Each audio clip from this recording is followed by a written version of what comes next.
श्रीरङ्गसिंहगिरिदेशिकपादसेवा प्राप्ताखिल द्रविडवेदरहस्यजातम् श्रीगौतमान्वयजमाश्रितभागधेयम् गोपालदेशिकमहम् शरणम् प्रपद्ये।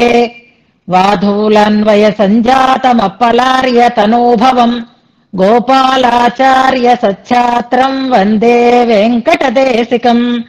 श्रीवात्स्य वरदाचार्य पौत्रम् तत्पदसंश्रयम् तातार्यतनयम् वन्दे रघुनाथाह्वयम् गुरुम्। कास्यपान्वय सञ्जातम् नारायणपदाश्रितम् श्रीमन्नारायणम् वन्दे ఇతీశ్వరశ్రియాజుషం. సద్గ్రంథాధ్యయన సంగోష్ఠిని ఈనాటి వ్యాసంగానికి సాదరంగా ఆహ్వానిస్తూ కలిసి ప్రార్థన చేసుకుందాం.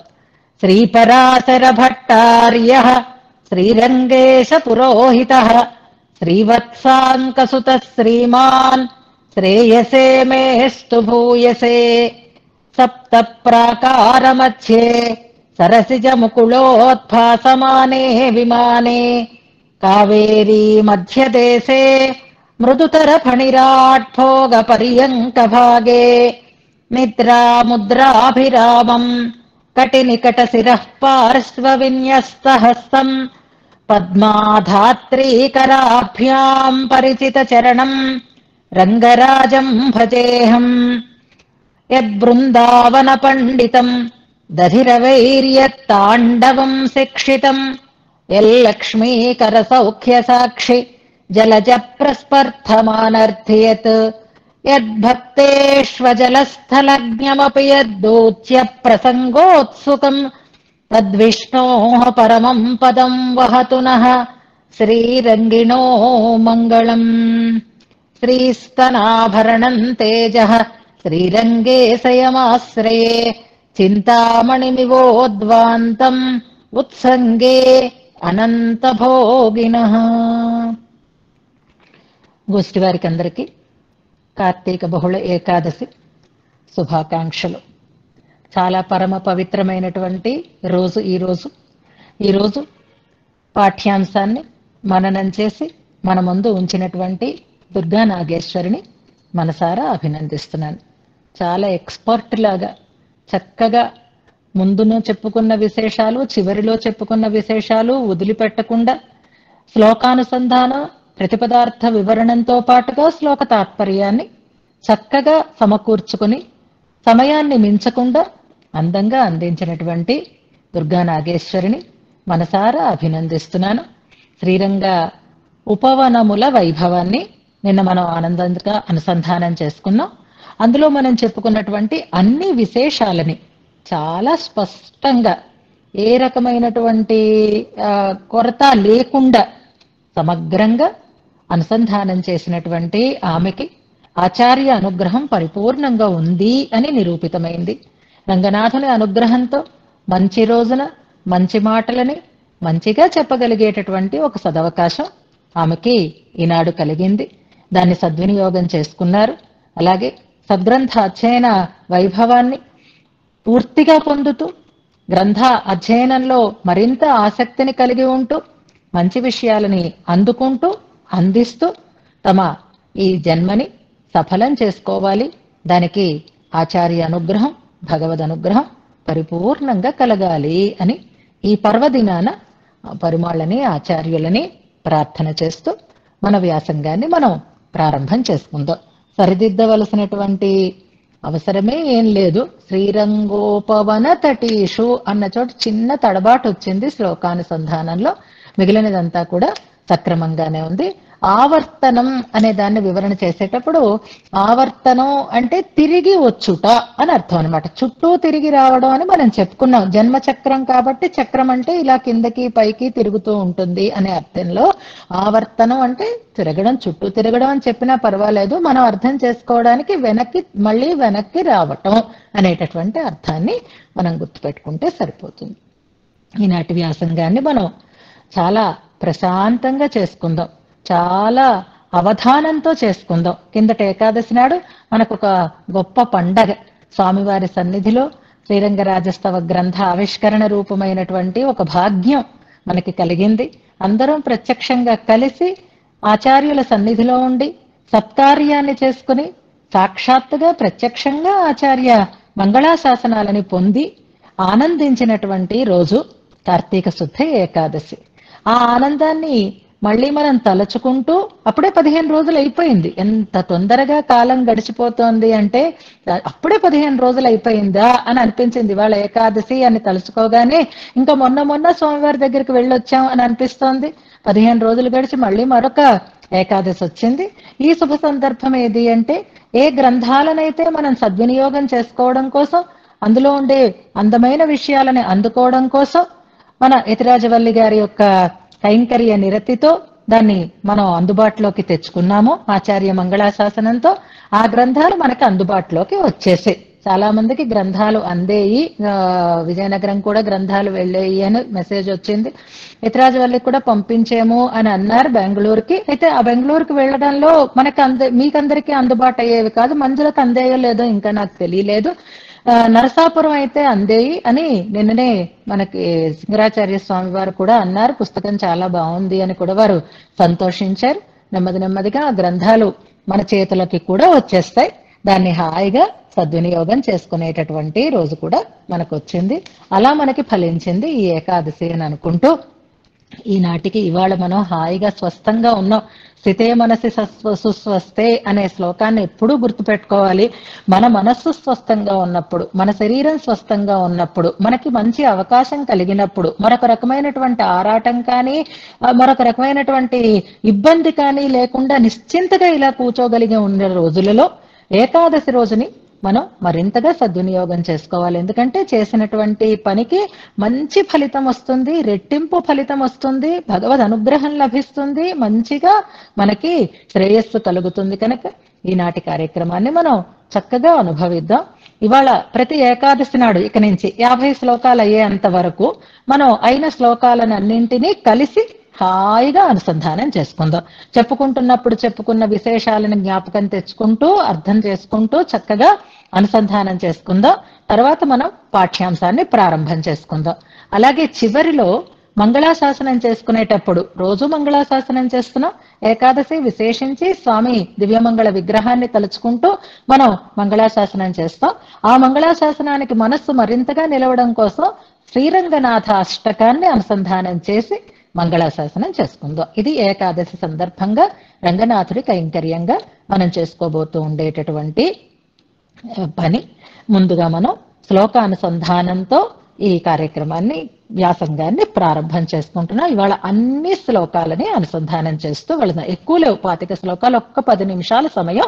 ఆ తర్వాత 10 నిమిషాలు మనకు అందినా మనం ఏమీ తొందరపడవద్దు.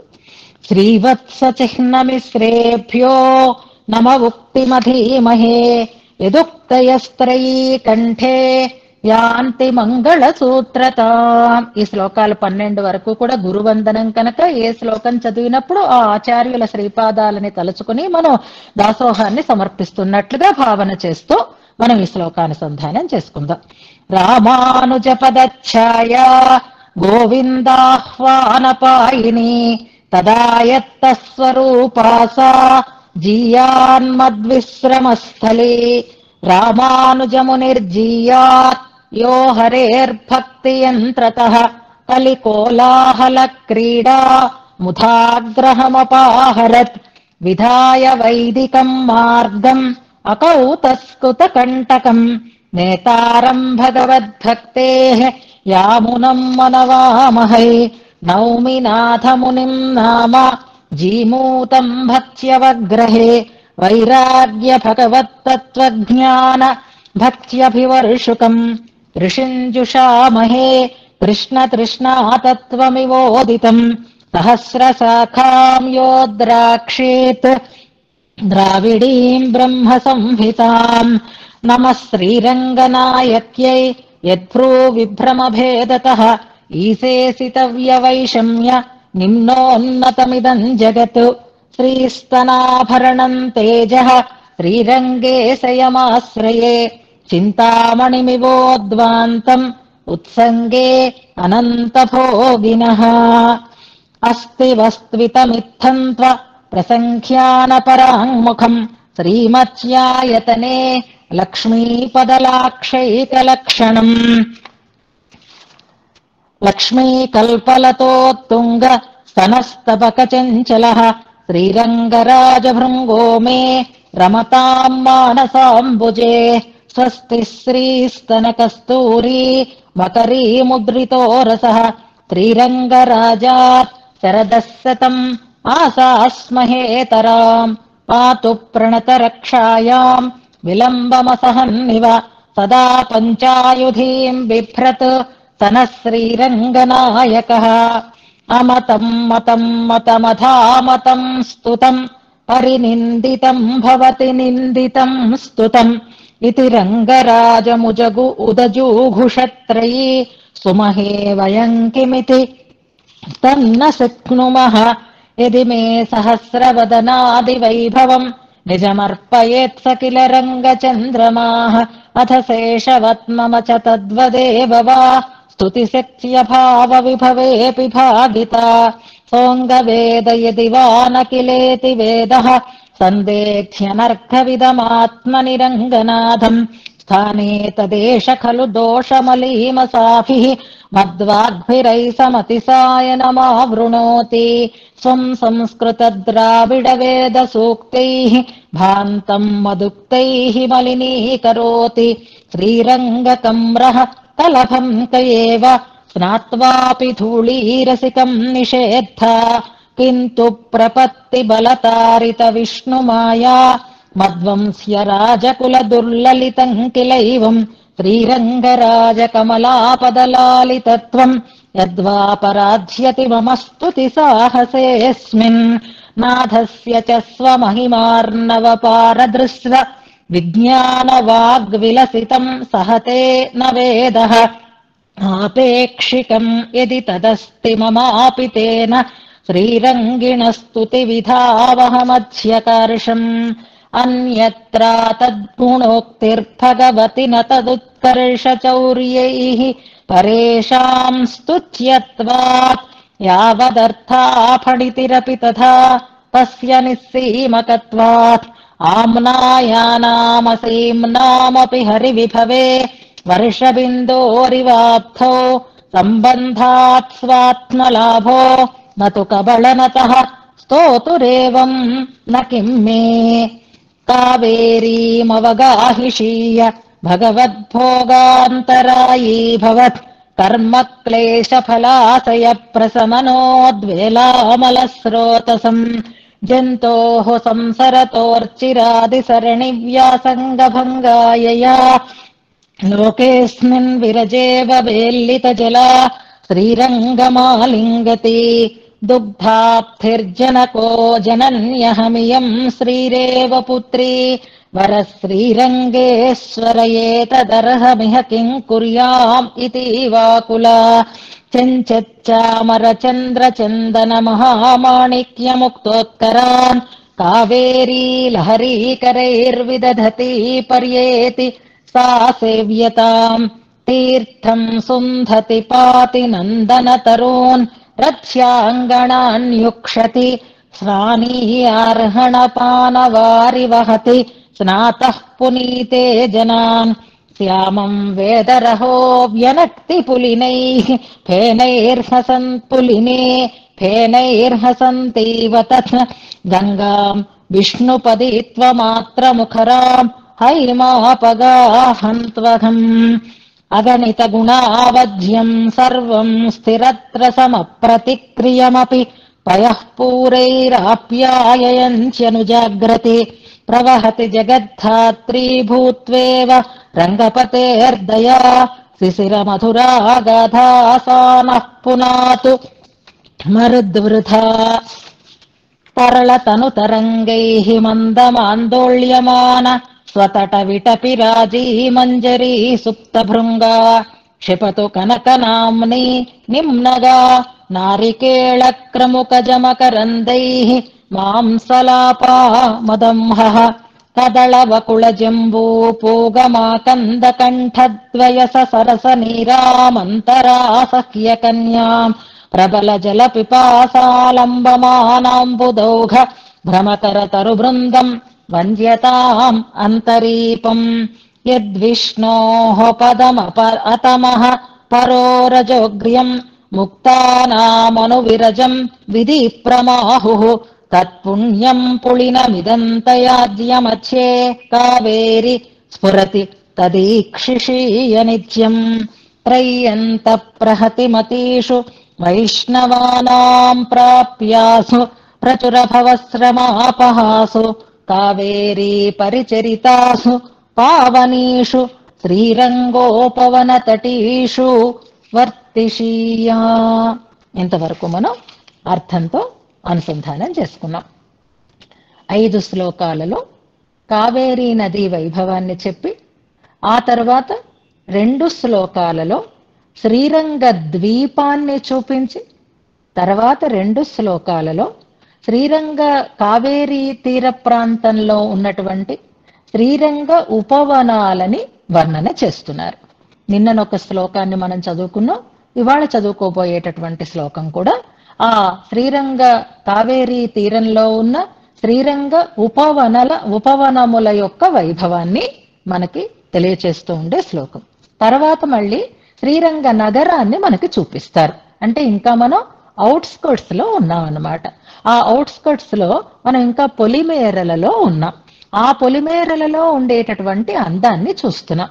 ఒక ఊరిలోకి మనం ప్రవేశించాలి అంటే ముందు నీటి భాగం, తర్వాత వృక్షాలతో నిండి ఉండేటటువంటి భాగం, తర్వాత నగర ప్రవేశం జరుగుతుంది. అలాగే కావేరీ వైభవాన్ని తెలుసుకొని ఆ శ్రీరంగ ఉపవనాలని మనం సేవిస్తున్నాము నిన్నటి శ్లోకంలో, ఇవాల్టి శ్లోకంలో కూడా అని మనం అనుకుందాం. నిన్నటి శ్లోకంలో మనకి కొత్తగా మనం పుస్తకం వేసుకున్నాం కదా, అందులో మనకున్న సౌలభ్యం ఏమిటి అంటే ప్రతి శ్లోకానికి కూడా ఒక టైటిల్ ఉంటుంది. అంటే ఆ శ్లోకంలో చెప్పబడినటువంటి అంశం ఏది అనేది మనకి వెంటనే తెలిసేటట్టుగా, ఎవరైనా దాన్ని చూసి ఓహో ఇందులో ఈ విషయం ఉందన్నమాట అని తెలుసుకునేటట్లుగా ఉండేటట్లుగా ప్రతి శ్లోకానికి ఒక వాక్యంలో ఆ శ్లోకంలో చెప్పబడినటువంటి అంశం ఏదో చాలా స్పష్టంగా తెలియచేశారు. ఇది ఈసారి ఎక్స్ట్రాగా వారు యాడ్ చేసినటువంటి ఒక ఫీచర్ అన్నమాట. అందుకే కొంచెం మనకు ఆలస్యం అయింది పుస్తకం అని అనుకున్నాం కదా. అలా నిన్నటి శ్లోకానికి, ఇవాళ ఏకాదశి కాబట్టి పుస్తకం చదువుకోవడం ప్రారంభం చేసేసుకుందాం. మా చేతుల్లో ఉంది కాబట్టి ఇవాళ నుంచి కొత్త పుస్తకాన్ని మనం ప్రారంభం చేసుకున్నట్టుగా అవుతుంది. నిన్నటి శ్లోకానికి పెట్టిన ఆ వాక్యం ఏమిటి అంటే శ్రీరంగంలోని ఆరామాలలో నిత్య నివాసం చెయ్యాలి అని కోరుకుంటున్నారనమాట. ఇది శ్లోకంలో మనం నిన్న చదువుకున్నాం కాబట్టి ఈ టైటిల్ మనకి చదవగానే ఈ భావన అంతా గుర్తుకొచ్చేస్తుంది. వర్తిషీయ అన్నట్టుగా నిత్య నివాసం చెయ్యాలి అని కోరుకున్నారు నిన్నటి శ్లోకంలో. ఆ శ్లోకంలో ఎందుకు నిత్య నివాసం చెయ్యాలి, అలాగే ఇవాల్టి శ్లోకానికి వారు పెట్టినటువంటి టైటిల్ శ్రీరంగ క్షేత్రంలోని ఉద్యానవనాలు మనకి ఆనందాన్ని కలిగించాలి అని కోరుకుంటున్నారు. అంటే రెండు కూడా ఆ క్షేత్రంలో ఉండేటటువంటి ఉద్యానవనాల యొక్క వైభవాన్ని తెలియచేసేటటువంటి శ్లోకాలు అని అనుకుందాం. నిన్నటి శ్లోకంలో అవి అంత పవిత్రమైనవి, అంత భోగ్యమైనవి కాబట్టే అక్కడ ఉండాలి అని కోరుకుంటున్నారు. అంటే నిత్య నివాసం ఎక్కడ ఉండాలని మనం కోరుకుంటాం? ఏ ప్రాంతం అయితే అందంగా ఉంటుందో, ఏ ప్రాంతం అయితే సౌఖ్యాన్ని కలిగిస్తుందో, ఏ ప్రాంతం అయితే పవిత్రంగా ఉంటుందో ఇవన్నీ కూడా మనం చూసుకోవాలి కదా. బాగా ఉంది ప్రకృతి రామణీయకత్వం, కానీ పక్కనే శ్మశానం ఉంది అని అనుకోండి, అప్పుడు మనం అబ్బా వద్దులెద్దురు అని అనుకుంటున్నాం. ఎంత అందంగా ఉన్నా దానికి ఒక పవిత్రత కూడా ఉండాలి. అలా కాకుండా ఆ పక్కనే ఒక మంచి దేవాలయం ఉంది అని అనుకున్నాం అనుకోండి, దాని పవిత్రత మనకి కావాలి. అంటే భోగ్యత, పవిత్రత అని మనం అనుకుంటున్నాం కదా. అలా నిన్నటి శ్లోకంలో మనకి ఆ స్థానానికి ఉండేటటువంటి, ఆ ఉపవనాలకు ఉండేటటువంటి వైభవాన్ని అందంగా తెలియచేశారు కొన్ని విశేషణాలతో. అందులో వైష్ణవానాం ప్రాప్యాసు అని ఒక మాట ఉంది చూడండి. మహానుభావులైనటువంటి ప్రపన్నులైనటువంటి ఆళ్వార్ ఆచార్యులందరికీ కూడా ప్రాప్య భూములుగా చెప్పబడ్డాయి అని. అది ఆ ఉపవనాలలో ఉండడమే ప్రాప్యం, అంతకంటే వేరే చోటు దేనికి వెళ్ళవలసినటువంటి అవసరం లేదు అన్నట్లుగా చెప్పారు అని మనం నిన్నటి శ్లోకంలో అనుసంధానం చేసుకున్నాం. ఎందుకు ప్రాప్యాసు, ఎందుకు వారంతగా కోరుకుంటున్నారు అంటే ఆ భోగ్యతని మనకి ఇవాల్టి శ్లోకంలో తెలియచేస్తారు. ఈ ఈ శ్లోకం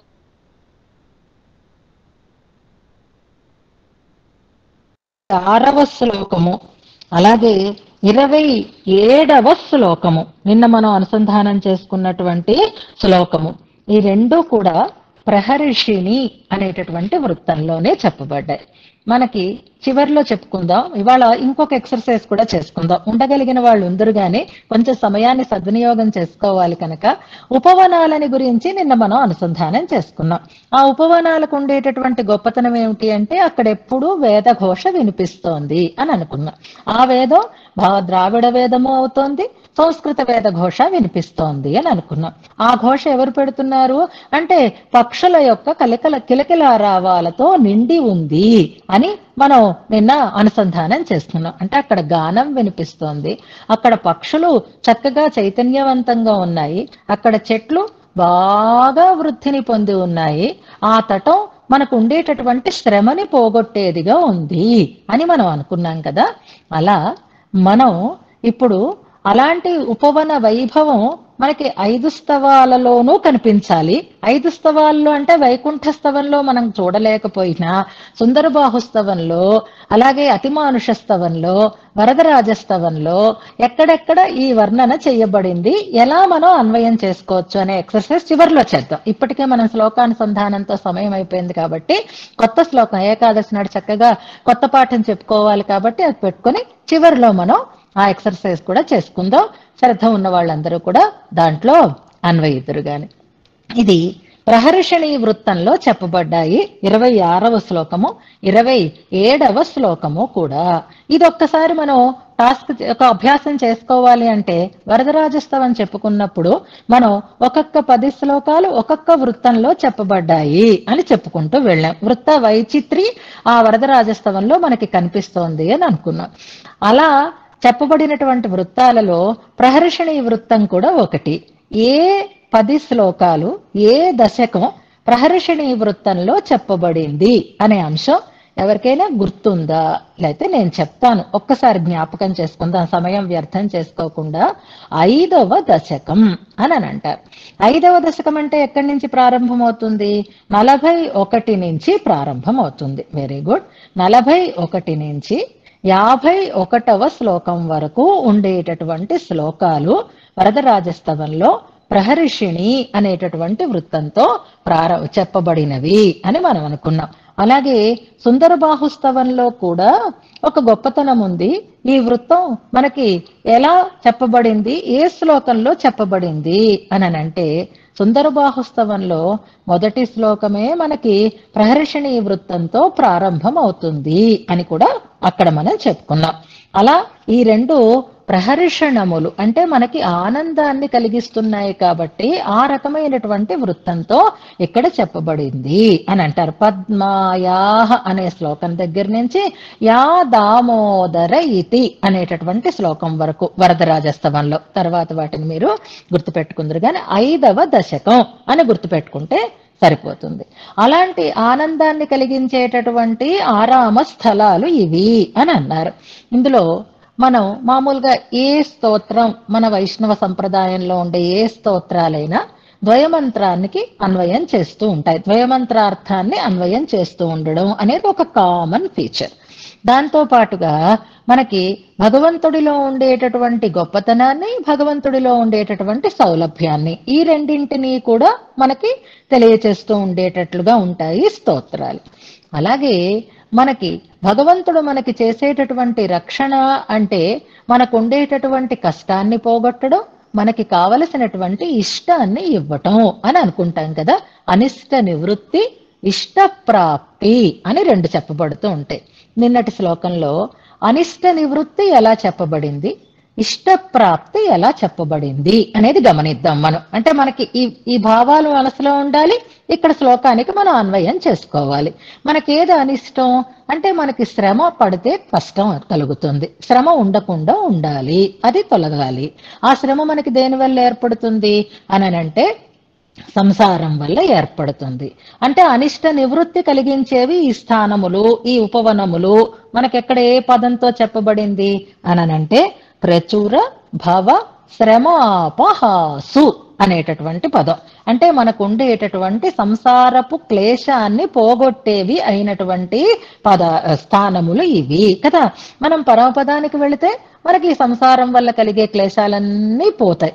ఆ క్లేశాన్ని పోగొట్టేటట్లుగా పరిచర్యలు అక్కడ జరుగుతాయి కాబట్టి అని అక్కడ కావేరి ఇక్కడ పరిచర్య చేస్తోంది అని చెప్పుకున్నాం. అనిష్ట నివృత్తి ఆ పదం చేత చెప్పబడుతోంది. వైష్ణవులందరూ సేవిస్తున్నారు, కావేరి పరిచర్యలు చేస్తోంది అంటే మహనీయులందరికీ ఇష్టమైన ప్రదేశం అని చెప్పబడుతోంది. ఇక ఇష్టప్రాప్తిని కలిగిస్తుంది అనే మాట ఏ పదం ద్వారా చెప్పబడుతోంది, ఎలా గుర్తించాలి మనం అంటే పావనీషు అనే పదం ఉంది చూసారా, వెరీ గుడ్. పావనములు అంటున్నారు. పావనములు అంటే పవిత్రములు అని అర్థం. ఈ పవిత్రతకి 2 కారణాలన్నమాట.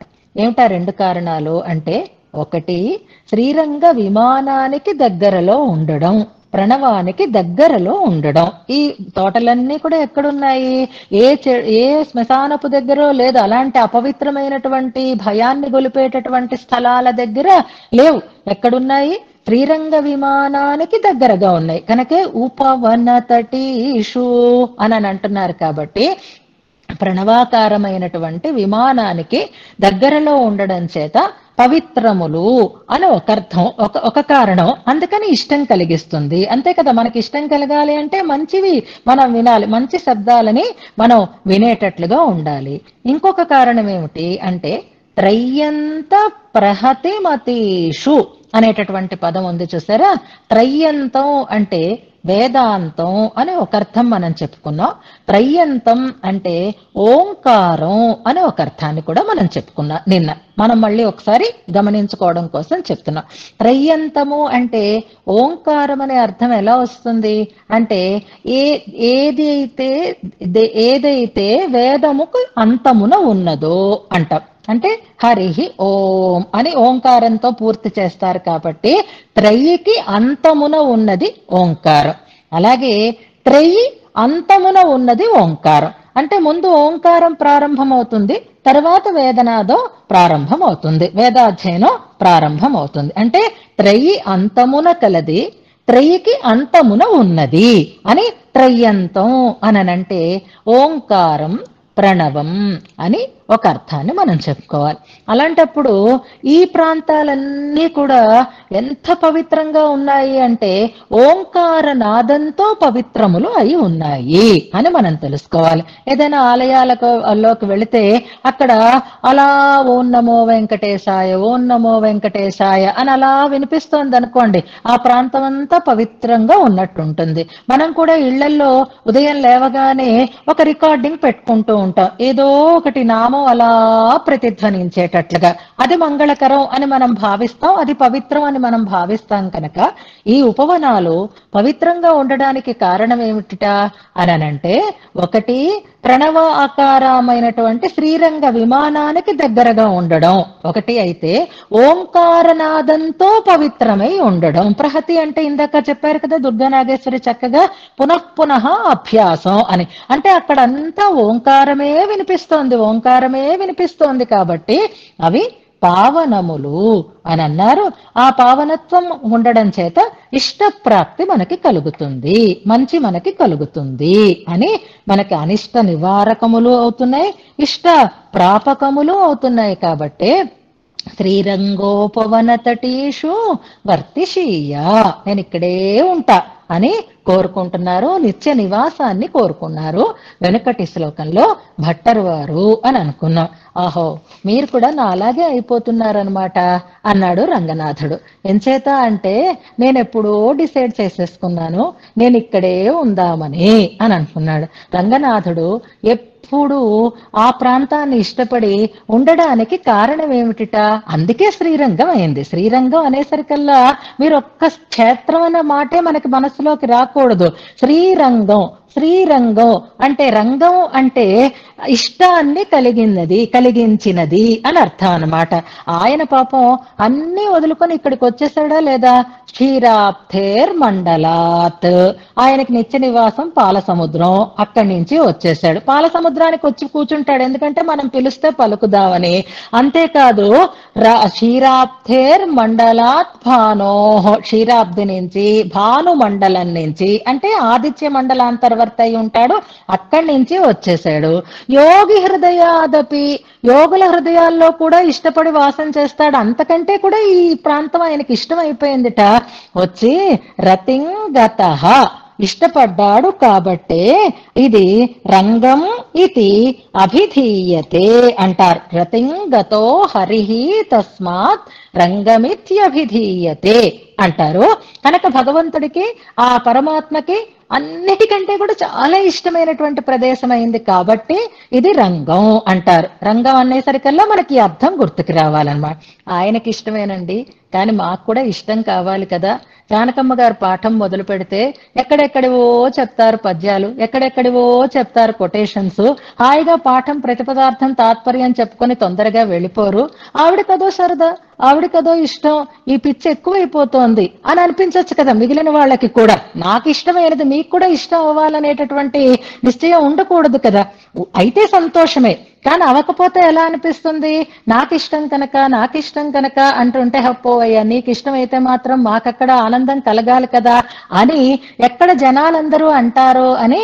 రంగం అంటే అర్థం ఏమిటి అంటే అందరూ అక్కడ ఆనందాన్ని పొందుతారు కనుక అది రంగం అని చెప్పబడుతుంది. రజ్యంతే అస్మిన్ సర్వే సామాజికా, అందరూ అక్కడ ఆనందాన్ని పొందుతారు కనుక అలా అందరికీ ఆనందాన్ని కలిగించే ప్రదేశం ఏదైతే దాన్ని రంగం అంటారన్నమాట. భగవంతుడికి ఆనందాన్ని, భగవంతుడు ఇష్టపడిన ప్రదేశం కనుక రంగం, అన్నిటికంటే ఎక్కువగా ఇష్టపడిన ప్రదేశం కనుక రంగం. అంతేకాదు సామాజికులందరూ ఆనందాన్ని పొందుతారు కనుక, ఒక నాట్య రంగమైనా ఒక నాటక రంగమైనా చూస్తే అక్కడికి వెళ్ళిన తర్వాత మనకు ఆనందం కలుగుతుంది కదండి. అలా ఆనందింప చేసేది కదా రంగం అంటే. అందుకని మనకి ఆనందాన్ని కలిగించేది, స్వామికి ఆనందాన్ని కలిగించే ప్రదేశం కనుక దాన్ని రంగం అని అంటారు.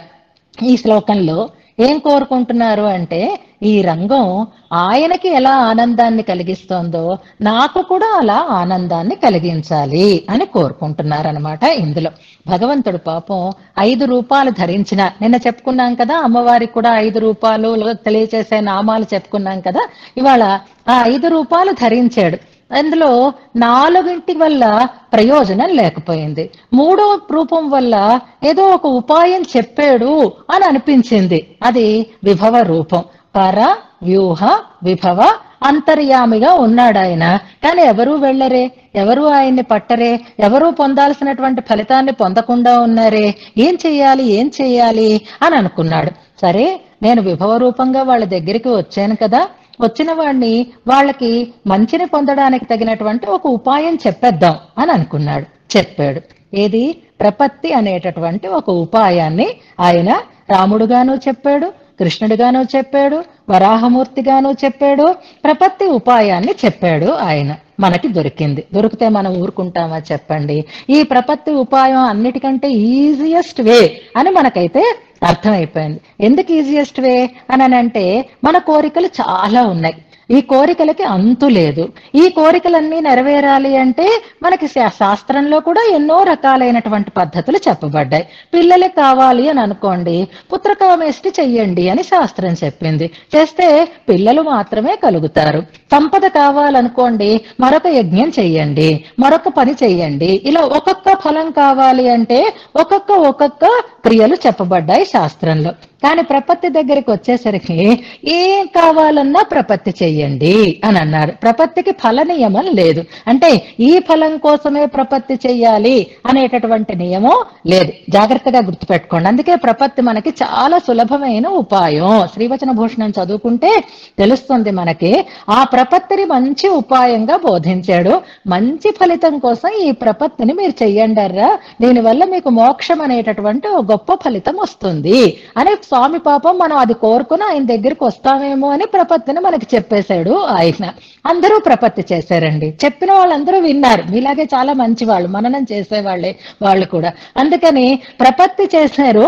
కానీ ఫలితం ఒక్కడు కూడా మోక్షం కోరుకోలేదండి. తమాషా పెద్ద పెద్ద వాళ్ళే వీళ్ళందరూ VVIPs, వీళ్ళేం తక్కువ వాళ్ళు కాదు.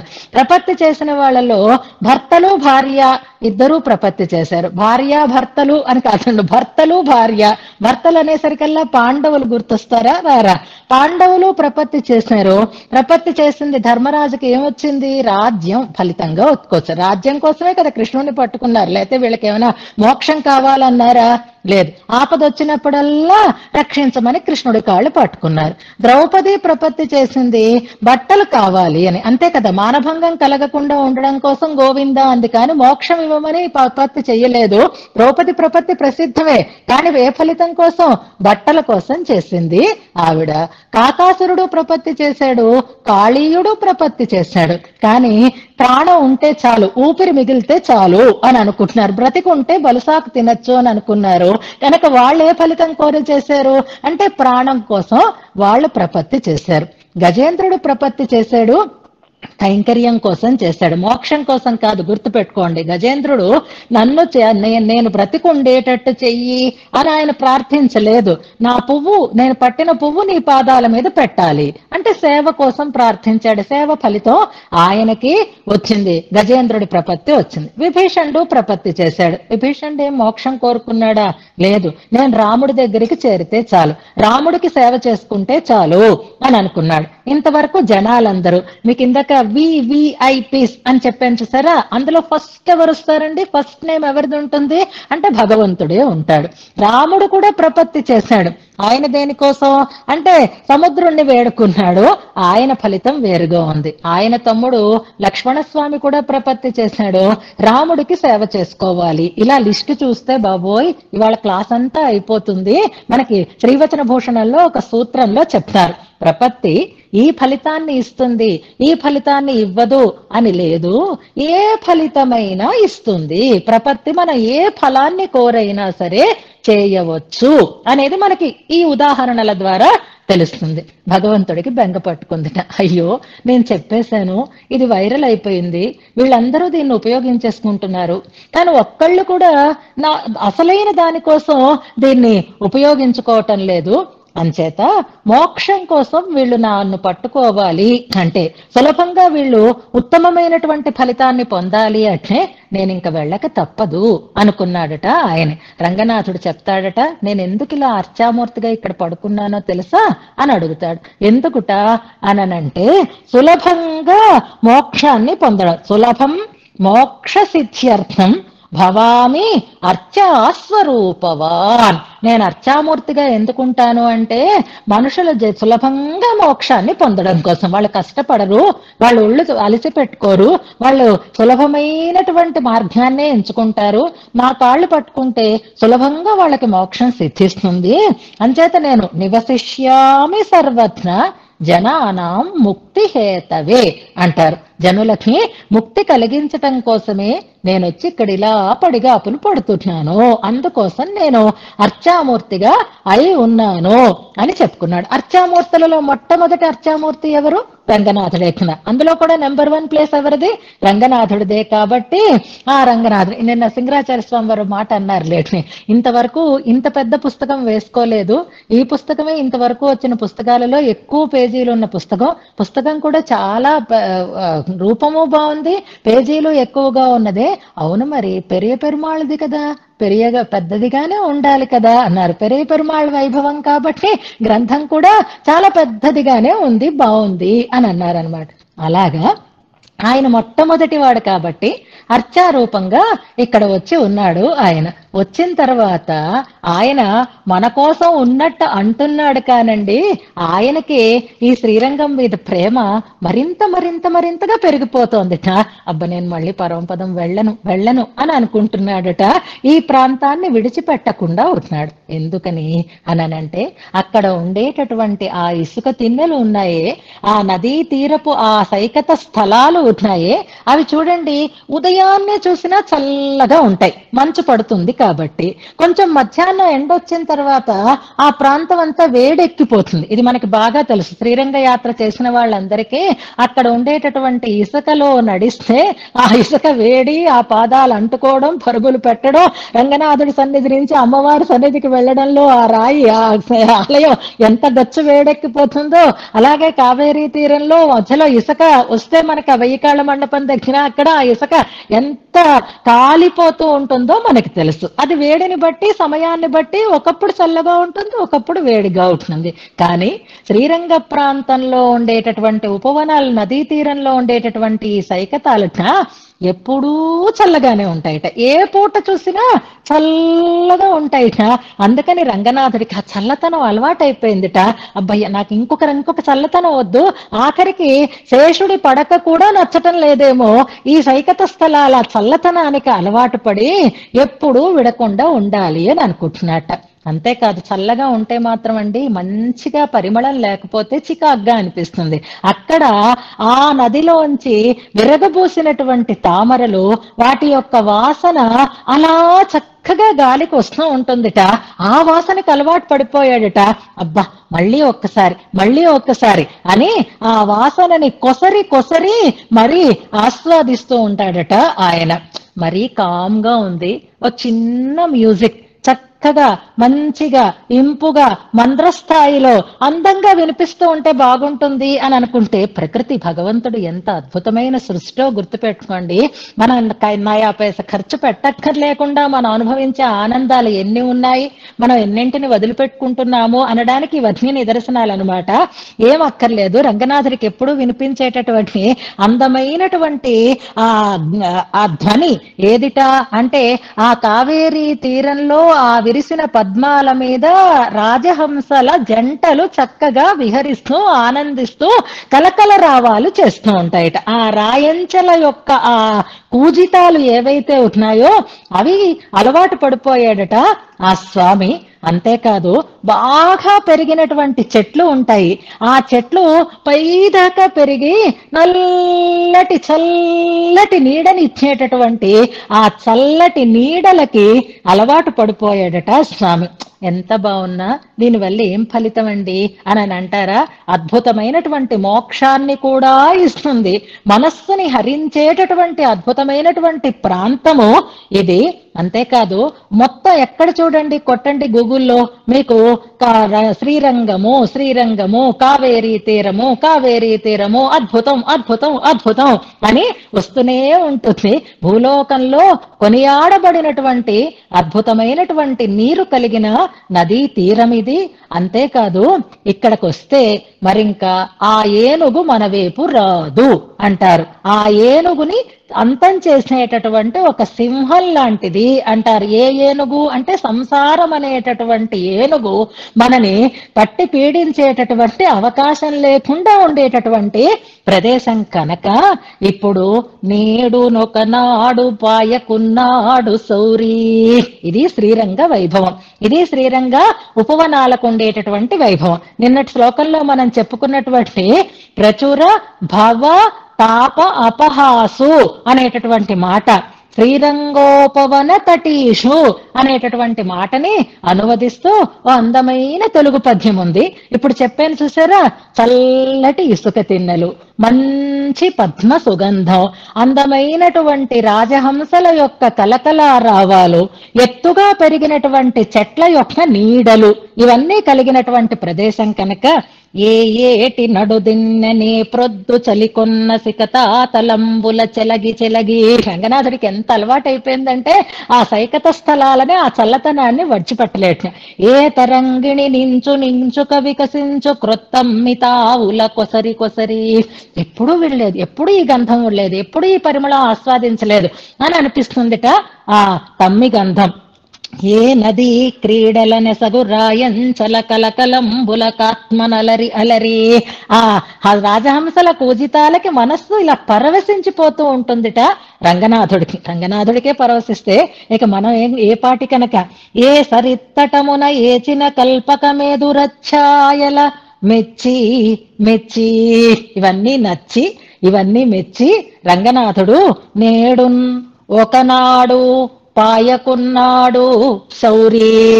ఇప్పుడే కాదు ఎప్పుడూ ఈ స్థలాన్ని విడవకుండా ఉన్నాడు. అతి మనోహారి నిశ్రేయసానుకారి వివిధ తాప నివారి భూవినుతవారి కలిత కావేరి భవ కరి కలభ వైరీ. ఇక్కడికి రండి, సంసారం మిమ్మల్ని ఏం చేస్తుందో చూడండి అంటాడు. అంచేత రతింగత ఇష్టపడ్డాడు కాబట్టే నిత్య నివాసం చేస్తున్నాడు. అడగండర్రా, మోక్షం ఇస్తానర్రా, సులభంగా పొందుతారర్రా, మీకోసమే వచ్చానర్రా, 5 రూపాయలలో ఈ రూపాన్నైనా మీరు సద్వినియోగం చేసుకోండర్రా.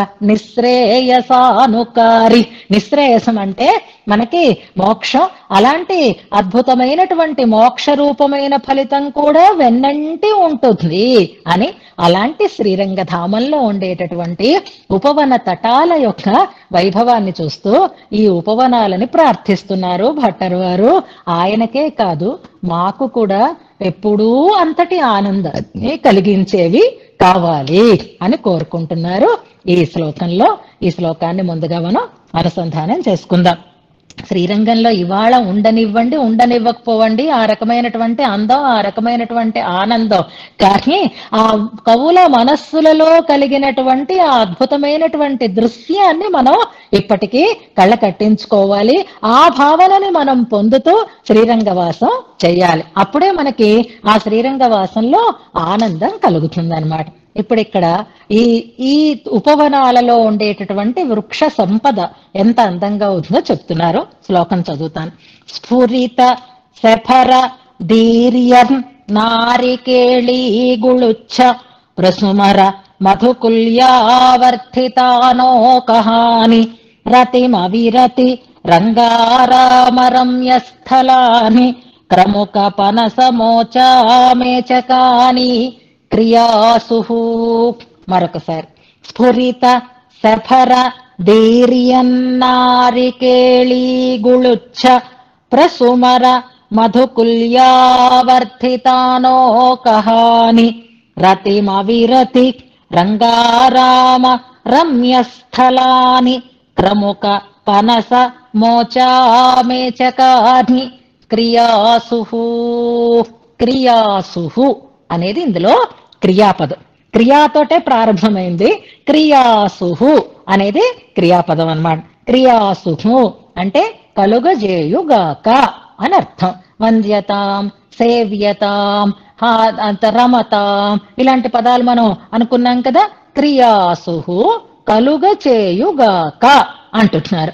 ఏమిటి కలుగ చెయ్యాలి అంటే రతిం క్రియాసు, ఇష్టాన్ని క్రియాసు కలుగ చెయ్యాలి.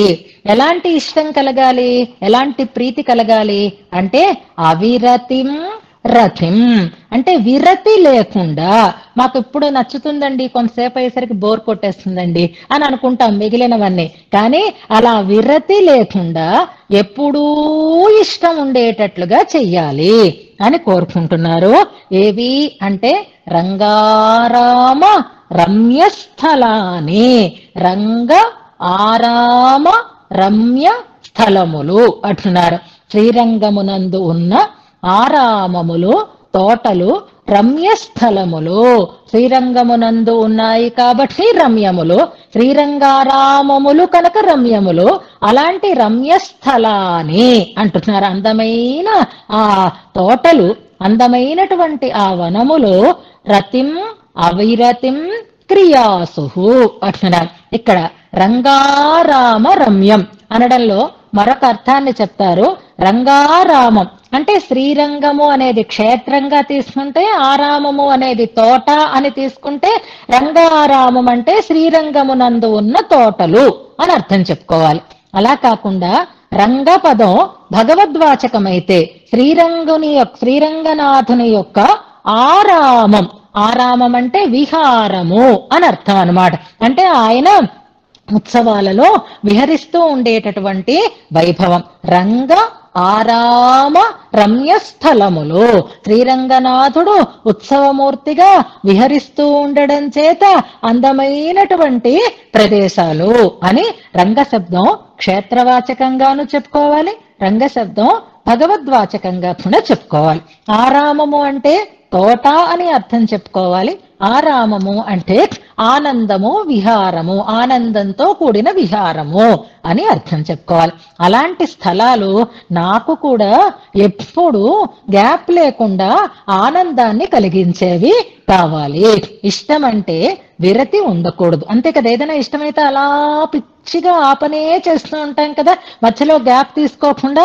అలాగే ఆరామం అంటే విరామం లేకుండా ఉండాలి. కొద్దిగా విరామం అని మనకి ఈ కార్యక్రమాలలో విరామం ఆ తరువాత, విరామం తరువాత అని వస్తూ ఉంటుంది. అలా విరామం లేకుండా ఉండాలి ఆరామం, విరతి లేకుండా ఉండాలి రతి అని కోరుకుంటున్నారు. ఎలాంటివిట, ఎందుకు అంత ఇష్టం, ఎంత బాగున్నాయిట అని అంటే చెప్తున్నారు. కావేరీ తీరంలో పెరిగినటువంటి చెట్లు. ఆ చెట్లు ఏ ఏ చెట్లు అంటే చెప్తున్నారు. క్రముక, పనస, మోచ, మేచకాని, కదళ, వకుళ, చెంపు అని మనకి పూగి అని అక్కడ వచ్చింది. చెట్లు వర్ణిస్తున్నారు. ఇందులో క్రముకం అంటే పోక చెట్లు, పనస ఇది కొత్తగా ఇప్పుడు వచ్చింది, మోచ అంటే కదళ అనే పదం చెప్తున్నాం. కదళి అంటే అరటి చెట్లు అక్కడ చెప్పుకున్నాం, మోచ అంటే కూడా అరటి చెట్లే అనమాట. క్రముక, పనస, మోచ, మేచకాని.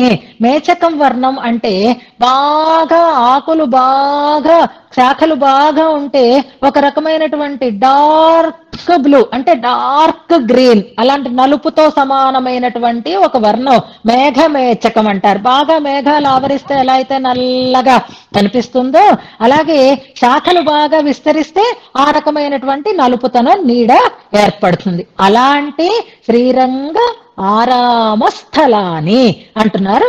అంటే వృక్ష సంపద అధికంగా ఉంది. ఇంకో తమాషా అక్కడ జరుగుతుంది. ఏమిటా తమాషా అంటే స్ఫురిత సఫర దీర్యన్ నారికేళీ గుళుచ్ఛ ప్రసుమర మధుకుల్యావర్ధిత అనోకహాని. ఇది విడదీసుకుని ఈ అర్థాన్ని గుర్తుపెట్టుకోవడమే మనం ఇప్పుడు చేయవలసినటువంటి పని. మిగిలినవంతా సులభం ఉంటుంది. ఇప్పుడు ముందుగా మీకు నేను సన్నివేశం చెప్తాను, తర్వాత ప్రతిపదార్థం మీకు ఈజీగా అలవాటు అయిపోతుంది. కావేరీ నది పారుతోంది. కావేరీ నది పక్కన చెట్లు బాగా పెరిగి ఉంటున్నాయి కదా. అలా పెరిగినటువంటి వాటిలో నారికేళ వృక్షాలు, కొబ్బరి చెట్లు బాగా పెరుగుతాయని మొన్న కూడా మనం చెప్పుకున్నాం కదా. అలా నారికేళ వృక్షాలు బాగా పెరిగి ఉన్నాయి.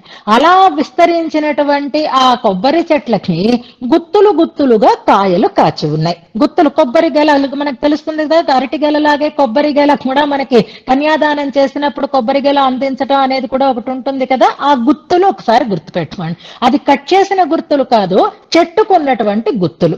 ఆ చెట్లు కూడా బాగా పాత చెట్లు అనుకోకండి, ఇంకా పెరిగి చిన్న చిన్న లేతగా ఆ గుత్తులు ఉన్నాయన్నమాట. ఇప్పుడు ఆ గుత్తులు అలా చెట్లకే వేళ్లాడుతున్నాయి. మనం చూస్తూ ఉండగానే ఆ చెట్లు ఆ గుత్తులకు ఉండేటటువంటి ఆ కొబ్బరికాయలు పగిలిపోతున్నాయి. అదేంటి ఎలా పగిలిపోయాయి, ఏమైంది? కొబ్బరికాయ కొట్టాలంటే ఎంత కష్టం అండి, అందులో కొబ్బరి గుత్తులుగా ఉంటున్నప్పుడు. నిజంగా అదంతా తీసిన తర్వాత కొబ్బరికాయ కొట్టాలంటేనే ఇప్పుడు మన ఇళ్లలో ఈ అపార్ట్మెంట్స్ లో ఈ కొత్త కిచెన్ లో ఏదీ లేదు, కొడితే ఏది పగిలిపోతుందో అని దానికోసం మళ్ళీ మనం కొన్ని రెడీ చేసి పెట్టుకుంటున్నాం. కొబ్బరికాయ కొట్టడం, అందులోంచి నీళ్లు కారడం అంటే అదంత సులువైనటువంటి పని కాదు. కానీ ఇక్కడ ఏమవుతోందిట, కావేరీ నదీ తీరంలో ఉండేటటువంటి కొబ్బరి తోటలలో ఉండేటటువంటి కొబ్బరి గుత్తులు టక పగిలిపోతున్నాయట. ఎలా పగిలిపోతున్నాయి అని అంటే చెప్తున్నారు భట్టర్ వారు, ఏం లేదుట, రెండు రకాలుగా చెప్పాలి. ఇప్పుడు కంఠద్వయస సరస నీరం అని చెట్లకన్నిటికీ కూడా ఈ కంఠం వరకు నీరు నిండి ఉంది, ప్రవహిస్తోంది అని చెప్పారు కదా. ఆ నీరు నిండుగా ఉంటే చేపలు కూడా ఉంటాయి కదండి. ఇప్పుడు ఆ చేపలు ఏం చేస్తున్నాయి, చెట్టుకి కంఠం వరకు నీరు ఉంటే అందులో చేపలు త్రుళ్ళి పడుతున్నాయట. ఆ చేపలు బలంగా ఉన్నాయట. ఆ చేప వెళ్ళి కొబ్బరి మీద తగిలేసరికల్లా ఆ తోక తాకిడికి కొబ్బరికాయలు పగిలిపోతున్నాయట. కొబ్బరికాయలు కాదు, కొబ్బరి గుత్తులు పగిలిపోతున్నాయట. ఆ గుత్తులు గుత్తులుగా కొబ్బరికాయలు పగిలిపోతే నీరంతా కిందకి కారిపోతుంది. నీరంతా కిందకి కారుతూ ఉంటే కిందని చూస్తే ఎలా ఉందిట అంటే చిన్న చిన్న చిన్న చిన్న కాలువలు ప్రవహిస్తున్నట్లుగా ఉన్నాయట కొబ్బరి నీళ్లు. ఇప్పుడు వేరే చెట్లకి నీళ్లు పోయక్కర్లేదు, ఆ కాలువలే ఆ నీరే పారి ఇంకా ఇంకా ఇంకా మంచిగా పెరుగుకుపోతున్నాయట. అక్కడ ఉండేటటువంటి సారం అంత అందంగా ఉంది అంటారు. లేదండి, ఇప్పుడు మీరు కిందన ఒక కాలువని చూపిస్తున్నారు, పైనుంచి కొబ్బరికాయలు పెరుగుతున్నాయి అన్నారు. చెట్లకి కంఠం వరకు నీరు ఉంటే మరి ఈ కాలువలు కూడా ఆ నీటిలోనే కలిసిపోతాయి కదా. అలా మాకు నచ్చలేదు అన్నారు. అయితే ఇంకోలా ఊహిద్దాం అన్నారు. ఎలాగట అనంటే, మీరు మామూలుగా చెట్లు పైకి ఉన్నాయి, కొబ్బరి గుత్తులు వేళ్లాడుతున్నాయి, కిందని కావేరీ నది ప్రవహిస్తోంది, కావేరీ నదిలో చేపలు త్రుళ్ళి పడుతున్నాయి. ఆ చేపలు త్రుళ్ళి పడేసరికి కిందని చేపలు కదలాడుతున్నాయి, కానీ పైన నారికేళాలు పగులుతున్నాయి. అదెలా సాధ్యం అనంటే, చేపలు అంత బలంగా ఉన్నాయి, కిందని వాటి తాలూకు నారికేళి లతలు కదా చెప్తున్నారు. అంచేత ఆ కిందని ఉండేటటువంటి ఆ వేళ్లు కదులుతున్నాయి. ఆ అదురు ఏమవుతోంది, మొత్తం చెట్టుని కుదుపుతోంది. ఆ కుదుపు ఎంత గట్టిగా ఉంది అంటే ఆ గుత్తులు పగిలి నీళ్లు పడేటట్లుగా ఉన్నాయి. మనకు అమ్మవారు, ఆండాళ్ళమ్మవారు ఇదే చెప్పారు మనకి ఓంగి ఉలగళందా అనేటటువంటి పాసురంలో. ఒకసారి గుర్తుపెట్టుకోండి. ఓంగు పెరుం శెన్నెలూడు కయల్ ఉఘళ అని కిందని ఆ పంట బాగా పెరిగి ఉంటే, కిందని నీరు నిండి ఉంటే, అందులో చేపలు తుళ్ళి పడుతూ ఉంటే ఆ చేపలు అదిరి పై పైకి ఎగురుతున్నాయిట. అలా చేపలు ఎగురుతూ ఉంటేనట కిందని వేళ్లు కదులుతున్నాయిట. కిందని వేళ్లు కదిలేసరికల్లా ఆ అదురుకి ఆ కొబ్బరి చెట్లకు ఉండేటటువంటి గుత్తులు పగిలిపోతున్నాయిట, కొబ్బరి నీళ్లు కారిపోతున్నాయిట. ఆ కారిన నీరే కిందన ఒక కుల్యములుగా అంటే చిన్న చిన్న చిన్న చిన్న కాలువలుగా పారుతోంది అంటున్నారు. ఎంత అద్భుతమైనటువంటి భావన చూడండి. ఆ ఉపవనాలకు ఉండేటటువంటి అందం చూడండి. ఇప్పుడు పదాలు చూద్దాం మనం. స్ఫురిత అంటున్నారు. స్ఫురణం అంటే త్రుళ్ళి పడడం, అంటే అటు ఇటు కదలడం అన్నమాట. ఎగిరెగిరి పడ కయ్యలుగళ అనేది గుర్తుపెట్టుకుందాం మనం. ఇంతకు ముందు కూడా మనకి స్ఫురతి అనే ఒక క్రియాపదం వచ్చింది. ఎక్కడ? స్ఫురతి సా సేవ్యతాం అనే ఒక శ్లోకంలో మనకు వచ్చింది. తర్వాత ఆ శ్లోకం నెంబర్ పెడతారు కానీ స్ఫురిత స్ఫురిస్తున్నా అంటే తుళ్ళుతూ ఉన్నా. Very good. 26వ శ్లోకం అని పెడుతున్నారు. తుళ్ళుతూ ఉన్నా. చూడండి, 20 స్ఫురతి మనకి ఇదిగో కావేరిని శ్రీరంగ ద్వీపాన్ని చూడండి అని ఉన్నటువంటి దాంట్లో మనకి 2 క్రియలు ఉన్నాయి. స్ఫురతి అనే క్రియ అందులో వస్తుంది, కనిపిస్తోంది అని అర్థం అనమాట. ఇక్కడ స్ఫురణం అంటే కదలాడుతున్నా. కదలాడడం అంటే చేపలు కదలడం అంటే చేపలు త్రుళ్ళి త్రుళ్ళి పడడం అనమాట. ఈ చేపలు కూడా ఎలాంటి చేపలు అనుకుంటున్నారు? సెఫరా. మీ ఇంట్లో అక్వేరియం లాంటి ఉంటే మీకు తెలుస్తుంది చేపలలో ఎన్ని రకాలు ఉన్నాయి. ఇప్పుడు ఇలాంటి పాండిత్యాలు అందరికీ ఎక్కువగానే ఉన్నాయి కాబట్టి రంగురంగుల చేపలు, రంగురంగుల కలర్ కాంబినేషన్స్ ఎలా ఉంటాయో వెరైటీస్ అవన్నీ నాకైతే తెలియవు. నాకు భట్టర్ వారు చెప్పిన చేపలే తెలుసు. అవి ఏ రంగులో ఉన్నాయి అని అంటే సఫరములు అంటున్నారు. సఫరములు అంటే బంగారు వర్ణంలో ఉండేటటువంటి చేపలని సఫరములు అంటారు. స్ఫురిత సఫరా. ఒక్కసారి ఆ చేప ఇలా తుళ్ళి పడింది అనుకోండి. ఇప్పుడు నిండుగా నీరు ఉన్నప్పుడు చూద్దాము. ఆ నిండుగా నీటిలోంచి చేప ఇలా తుళ్ళి పెడితే కనక వర్ణంలో ఉంటుంది. అది సఫరములు అంటే బంగారు వర్ణాలు. ఎందుకలాగా అంటే నదే కనక కదా, నది హేమాపగా కదా, నది పొన్ని కదా. ఎందుకు దానికి కనకనామ్ని అని మనకి క్షిపతు కనకనామ్ని అని కూడా ఒక శ్లోకంలో మనం అనుసంధానం చేసుకున్నాం. కనక అనేటటువంటి ఒక ఉపనది వచ్చి దీంట్లో చేరుతుందిట. అందుకని దీనికి కనక అనేటటువంటి పేరు వచ్చింది అని అంటారు. అంటే కనక అనే పేరు కలిగిన నదిలో కనక వర్ణములైనటువంటి చేపలు ఉండడం చాలా సామాన్యం కాబట్టి స్ఫురిత సఫరా, అలా సఫరాలు త్రుళ్ళిపడేసరికి దీర్యత్ అంటే పగిలిపోతున్నాయి అన్నమాట.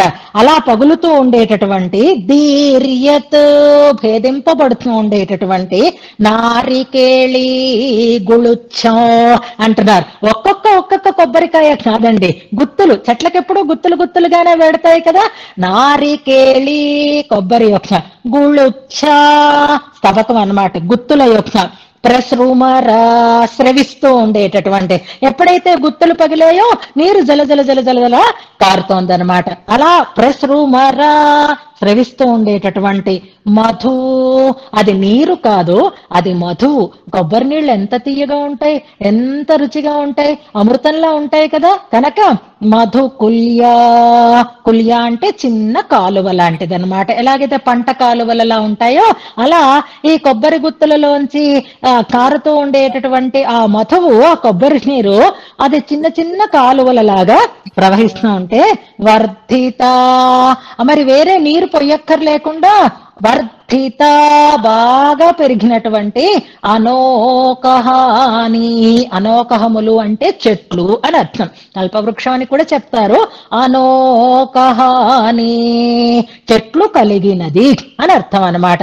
ఆ చెట్లు ఎలా పెరుగుతున్నాయి అంటే ఇదిగో ఈ కొబ్బరి నీళ్లతోటే పెరుగుతున్నాయి, వృద్ధిని పొందుతున్నాయి. ఆ కొబ్బరి నీళ్లు వాటికి ఎలా లభిస్తున్నాయి? చేపలు తుళ్ళి పడుతున్నాయి, కొబ్బరి కాయలు పగులుతున్నాయి, అందులోంచి నీరు కారుతోంది, అది వీటికి బలాన్ని ఇస్తోంది, దానివల్ల చెట్లు బాగా పెరుగుతూ ఉన్నాయి. అలాంటి చెట్లు కలిగిన రంగ ఆరామ స్థలాని అంటున్నారు. రంగారామములు, శ్రీరంగంలో ఉండేటటువంటి తోటలలో ఉండేటటువంటి చెట్లు ఏ నీటితో పెరుగుతున్నాయి అనే దాన్ని చాలా అందంగా చెప్తున్నారు. ఒకటేమో కిందని చేపలు తుళ్ళి పడితే కిందన ఉండేటటువంటి వేర్లు కదిలి పైన ఉండేటటువంటి గుత్తులు పగులుతున్నాయి అని భావించవచ్చు.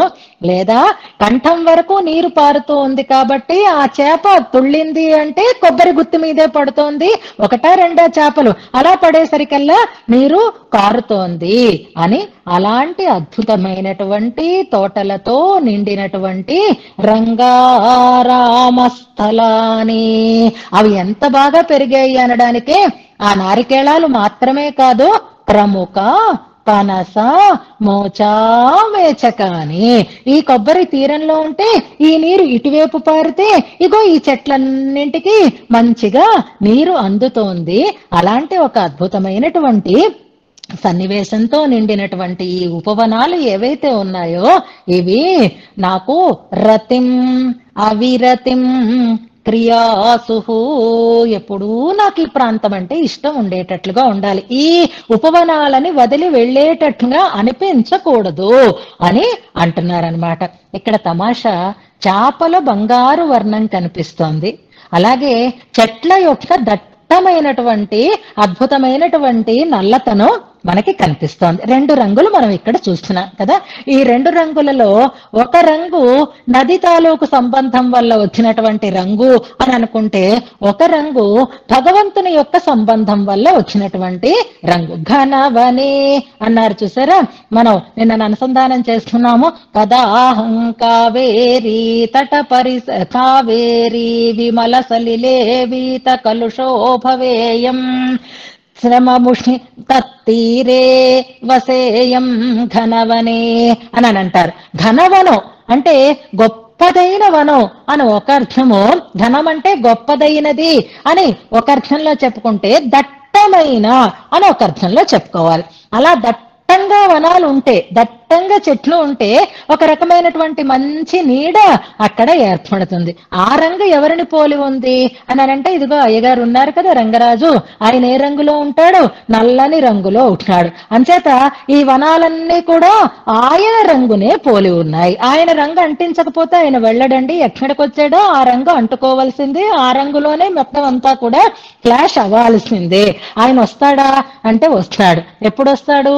ఉత్సవాలు ఉత్సవాలప్పుడు వస్తున్నాడు, అద్భుతంగా అలంకరించుకొని వస్తున్నాడు. రంగరాజు ఉత్సవాలు అద్భుతంగా జరుపుతూ ఉంటే ఆ రంగారామ వనాలలో పురప్పాటు జరుగుతూ ఉంటుంది. అలా పురప్పాటు జరుగుతూ ఉండేటప్పుడు ఆయన యొక్క ఆ అద్భుతమైనటువంటి ఆ ఆ రంగుని తలపిస్తూ ఈ వనాలన్నీ కూడా మేచకాని అంటున్నారు.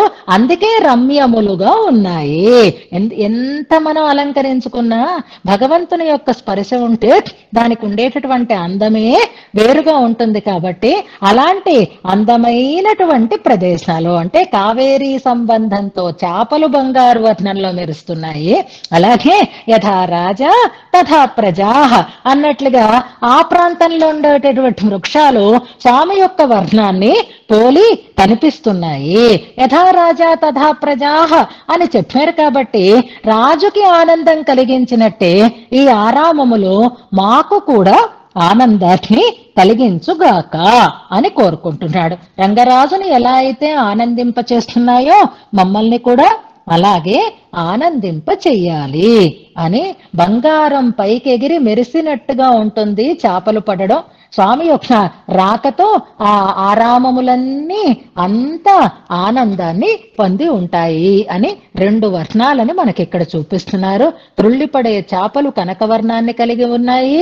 అక్కడ ఉండేటటువంటి వృక్షాలు స్వామి యొక్క శ్యామల వర్ణాన్ని సంతరించుకొని ఉన్నాయి, రమ్యములు అవుతున్నాయి స్వామి యొక్క సంచారం చేత అంటూ రంగారామ రమ్యస్థలాని రతిం అవిరతిం రథిం అవిరతి కలిగినటువంటి రథిని క్రియాసు లేదా రతిని అవిరతి క్రియాసు ఎల్లప్పుడూ కలిగేటట్లుగా చేయుగాక. విరతి లేకుండా అని అర్థం. విరతి లేకుండా అంటే గ్యాప్ లేకుండా, విరామం లేకుండా ఆనందాన్ని నాకు కలిగించుగాక అంటారు.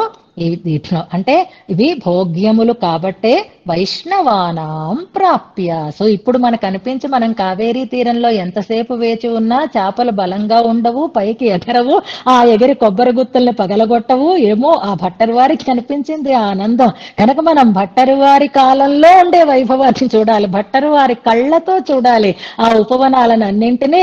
ఆ రకమైనటువంటి ఆనందాన్ని ఆ కావేరీ తీరంలో మనసా మనం తలుచుకొని ఆ చేపలు ఎగిరి పడుతున్నట్టు, కొబ్బరి గుత్తులు పగులుతున్నట్టు, కిందకి నీరు కారుతున్నట్టు, అక్కడ మరింతగా వృక్ష సంపద పెరుగుతున్నట్టుగా మనం భావించాలి అంటే శ్రీరంగరాజస్తవం చదువుకోవాలి. చదువుకునే అవకాశమే మనకి రంగనాథుడు అనుగ్రహించాడు.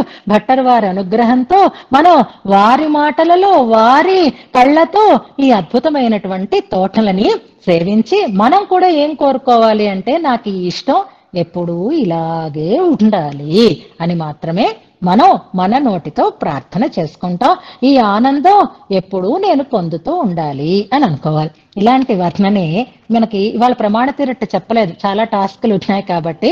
కానీ ఒక్క పాశురం మాత్రం మనం ఒకసారి అనుసంధానం చేసుకుందాం. ఇలా అవుతుందా అండి ఎక్కడైనా అని అంటే ఇది కేవలం భట్టరు వారు కాదు, అంతకు ముందు ఉండేటటువంటి ఆళ్వార్లు కూడా అలాగే అనుభవించారు.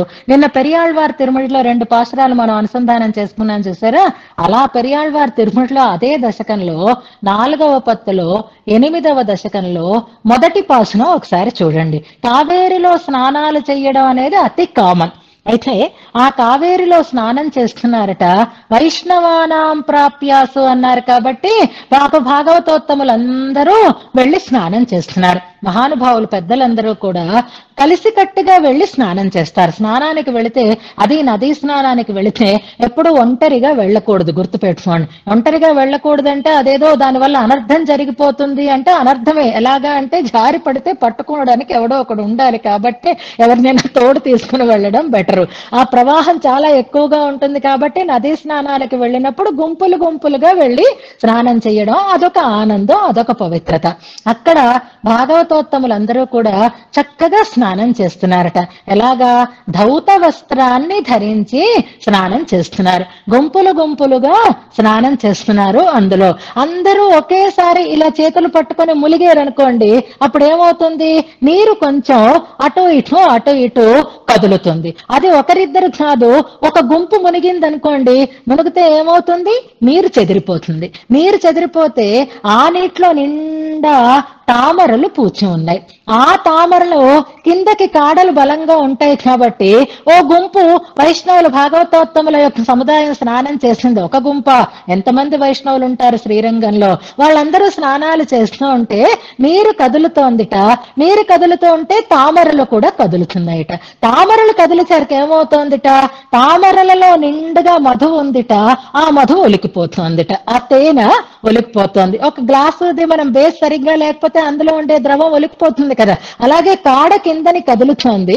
ఆ కదలడం వల్ల తామరలో ఉండేటటువంటి తేనె ఒలికి ఎక్కడ పడుతుంది, ఆ ఇసుక తిన్నెల మీద పడుతోందిట.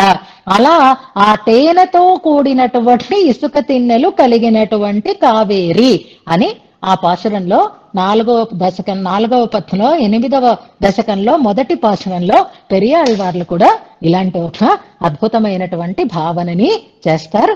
ఆ పాశురం ఒక్కటి మనం అనుసంధానం చేస్తుందో చివరిలో. ఇంకొక టెస్ట్, ఒక్క 10 నిమిషాలు స్పేర్ చేయండి, ఏం పర్వాలేదు. ఇందులో మనకి ఇప్పుడు చదువుకున్న శ్లోకంలో భట్టర్వారివే కాబట్టి కొంచెం మెదడుకు పెదను పట్టుకోవాలి. ఇందులో 2 పదాలు వచ్చాయి చూడండి. అనోకహాని అని ఒక పదం వచ్చింది, గుళుచ్ఛ అనేటటువంటి ఒక పదం వచ్చింది. గుళుచ్ఛం అంటే గుత్తి అని అనుకుంటున్నాము, అనోకహము అంటే చెట్టు అనుకున్నాం, అనోకహ అని దానికి బహువచనం అనమాట, చెట్లు అని అర్థం అనమాట. ఈ 2 పదాలు వాడి భట్టరు వారు చెప్పిన శ్రీగుణరత్న కోసం శ్లోకం ఎవరు గుర్తిస్తారో చూస్తాం. ఏకాదశి ప్రైజ్ వాళ్ళకే. మొదటి 10 శ్లోకాలలోనే ఉంటుంది. శ్రీగుణరత్న కోశంలో ఈ 2 పదాలతో కూడినటువంటి ఒక శ్లోకం ఉంటుంది. అనోకహము అని ఉంటుంది, గుళుచ్ఛము అని కూడా ఉంటుంది. మొదటి 10 శ్లోకాలలోనే ఉంటుంది. ఇంకా రాలేదు నాకు నెంబరు, నాకు అది నచ్చలే. శ్రీగుణరత్న కోసం గుడ్ గుడ్ 3వ శ్లోకం మనకి ఉల్లాస పల్లవిత శ్లోకం అయిన వెంటనే ఉంటుంది చూడండి. భట్టర్ వారే కదా, వారి మాటలే కదా, ఇక్కడైనా అక్కడైనా ఒక్కలాగే ఉంటాయి కదా. అనుకల తను కాండాలింగనారంభ శుంభత్ ప్రతిదిశ భుజ శాఖ అనే దాంట్లో స్తన నయ శ్రీ సఖానోకహ అంటారు. అక్కడ శ్రీసఖుడు అనేటటువంటి వృక్షం, అక్కడ రంగరాజునే ఒక వృక్షంగా భావిస్తున్నారు. అమ్మ ఆలింగనం చేసుకోవడం వల్ల ఆ శాఖలు విస్తరించేట, భుజ శాఖలతో విస్తరించినటువంటి అనోకహము శ్రీ సఖానోకహర్ధి అంటారు. శ్రీ సఖ అనోకహ వృద్ధి అని అక్కడ విడదీసుకోవాలి. అనోకహము అనే పదం అక్కడ మనకి ప్రయోగింపబడింది. అనోకహం అంటే చెట్టు అని అర్థం, ఇక్కడ అనోకహాని అంటే చెట్లు అని అర్థం. ఇక్కడ తీర ప్రాంతం కాబట్టి ఉపవనం కనుక అనేకములైనటువంటి చెట్లని గురించి ప్రస్తావన చేస్తున్నారు. ఇక గుళుచ్ఛ అనే పదం ఉంది చూసారా, నారికేళి గుళుచ్ఛ. ఎప్పుడైతే చెట్టు ఉంటుందో చెట్టుకి తీగలు అల్లుకొని ఉంటాయి, ఆ అల్లుకున్నటువంటి తీగ అమ్మవారైతే ఆ తీగకు ఉండేటటువంటి గుత్తులు పూలు ఏవి, ఫలాలు గుత్తులు ఏవి అంటే స్తన నయన గుళుచ్ఛ స్ఫార అంటూ అవే గుత్తులు గుత్తులుగా 2 కళ్ళు, 2 వక్షసీమ సౌందర్యం, నేత్రాలు ఇవన్నీ గుత్తులు గుత్తులుగా ఉన్నాయి అని అంటారు. గుళుచ్ఛ శబ్దము, అనోకహ శబ్దం